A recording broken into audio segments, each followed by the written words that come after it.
Saudara, puluhan sepeda motor diamankan petugas Satlantas Polres Sabang karena mengganggu ketertiban dan ketentraman. Sepeda motor yang terjaring diamankan dari beberapa SMU di Sabang pada hari ini. Sebanyak 26 sepeda motor diamankan pihak Satlantas Polres Sabang karena dianggap mengganggu kenyamanan dan ketertiban.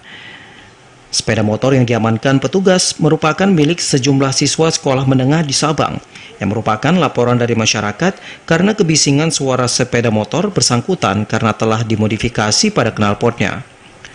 Menurut Kapolres Sabang, Muhammadun, saat ini puluhan sepeda motor itu sudah diamankan di Polres Sabang dan baru dapat diambil pemiliknya setelah memenuhi sejumlah persyaratan, diantaranya bukti kepemilikan dan mengembalikan ke aksesoris standar sepeda motornya. Baik latar belakang memang kita untuk menerapkan kendaraan bermotor terutama roda 2 ini yang rata-rata mereka menggunakan knalpot tidak standar tidak menggunakan knalpot standar.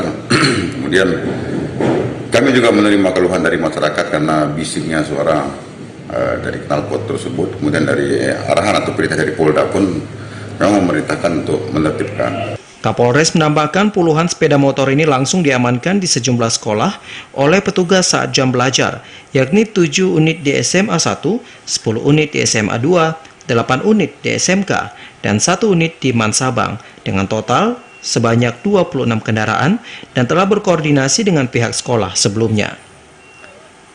Sepeda motor yang terjaring ini belum seluruhnya karena sekolah masih menjalankan sistem shift tatap muka. Dia berharap penggunaan standar peralatan kendaraan ini tidak hanya berlaku bagi siswa, namun juga seluruh warga Sabang yang juga harus mematuhinya agar terciptanya ketentraman dan kenyamanan sesama pengendara maupun warga lainnya. Dari Sabang, Mahfud, kontributor TVRI melaporkan.